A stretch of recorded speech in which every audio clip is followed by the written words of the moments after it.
These are the top players to add for fantasy football week 11. This is the most extensive waiver wire list. Let's go. What's going on, fantasy football fans? I'm your host, Hussein the Brain, and you're watching The Couch. Let's go on to the waivers. Two teams on bye this week. That's the Broncos and the Rams. We all know the Rams really need this bye week here. Okay, so for the quarterbacks to add, there are some semi-decent options. I would really look to adding the top 6, I would say. Justin Fields is pretty risky, so that's going to be Cam, Ryan Tannehill, Tua, Mac Jones, Daniel Jones, and Justin Fields.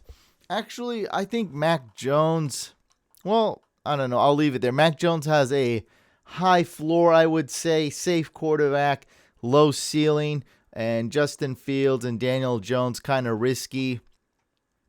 Jimmy Garoppolo, you don't really want him. And the reason I have Big Ben ranked kind of low is he doesn't have tremendous ceiling. A lot of injuries like Claypool and also Juju on that team. And also there is a chance that Big Ben does not play. He still remains on the reserve COVID list.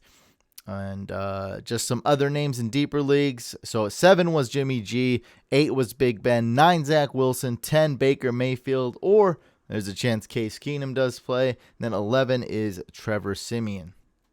So for running backs, actually, these top 5 names are incredible quality, and number 6 and number 7 are decent stashes or depth pieces. So at number 1, we have A.J. Dillon. Aaron Jones, I expect him to miss 2 weeks. If I'm not mistaken, Packers bye week comes week 13, so it would make sense that the Packers rest Aaron Jones an extra week if need be. He's probably going to be out 2 weeks anyway with that injury, but how I've seen the Packers use the players and rest them and be safe with the injuries, I think that they're going to rest them another week. So that's how the Packers have been playing these injuries the past year or two.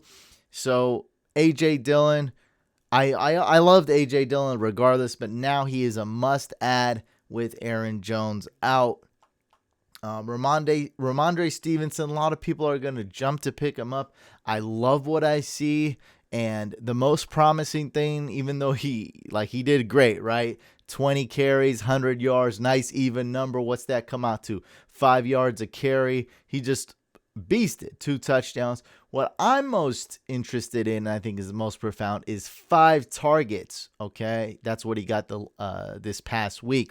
J.J. Taylor, 0 targets. Bolden, I think, got 3 targets. So that's very promising. But 2 things you got to remember. Damian Harris is coming back. Also, this is the Patriots, so you can't trust them. So I do like what I see out of Ramondre Stevenson. I do like him. Not as hyped as everyone else. As you can see, A.J. Dillon is my number 1 guy. Maybe on another waiver list, you might see Ramondre as the number 1 guy. Not on my list. At number 3, we have Dante Foreman, Tennessee Titans running back, and they're going up against the Texans. I think that you're not going to be able to rely on which running back's going to get the most snaps, carries, targets. You got AP there, you got McNichols there, but I'm thinking it's going to be Dante Foreman. It's really pointing towards that. He seems to be actually a perfect fit for this offense. Now, Adrian Peterson, in theory, was going to be the most perfect fit for this offense, but watching them play, I think it's Dante Foreman, so I have him as a number 3 add. Eli Mitchell broke his finger, just had surgery Tuesday, and I just have a gut feeling that he is going to play this week. I don't know. It's just a guess. He might not play, and Jeff Wilson will be thrust into a huge role. Regardless, he is a must-add.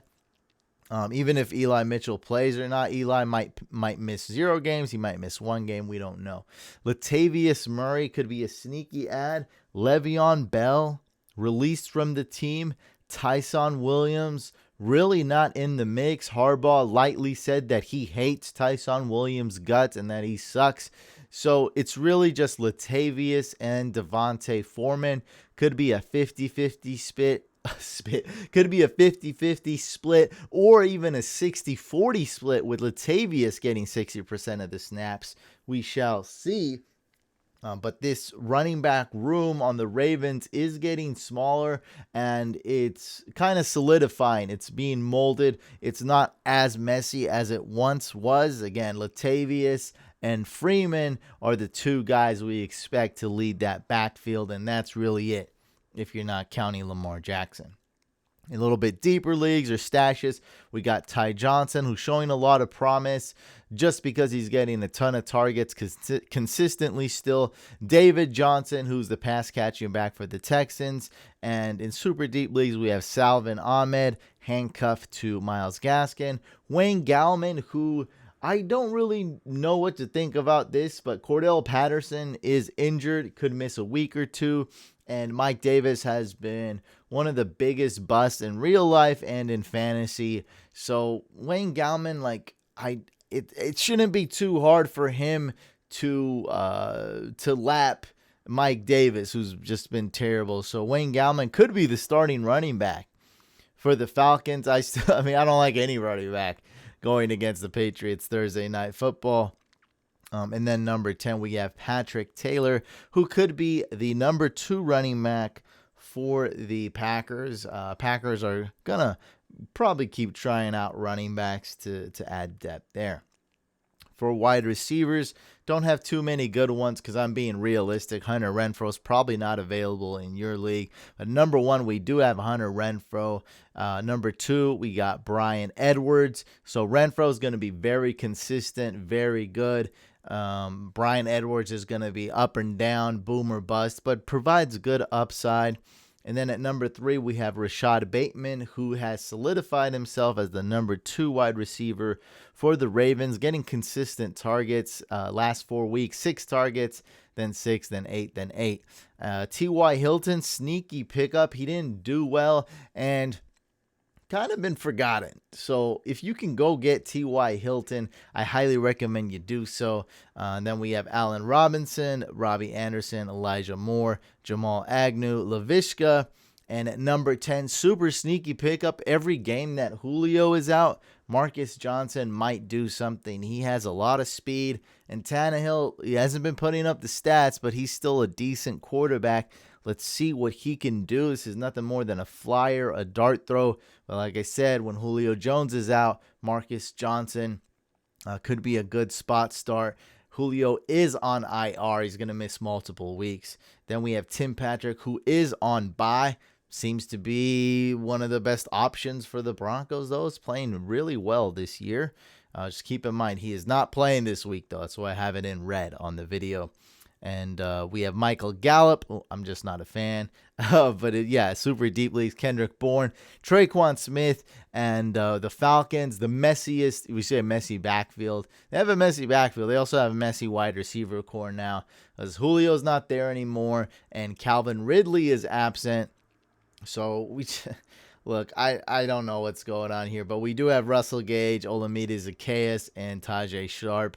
It's kind of the same thing with the Lions. You don't know if Hawkinson's going to get 0 points, where it be Amon-Ra St. Brown or Khalif Raymond. Who knows? I don't know. Who knows? Whatever.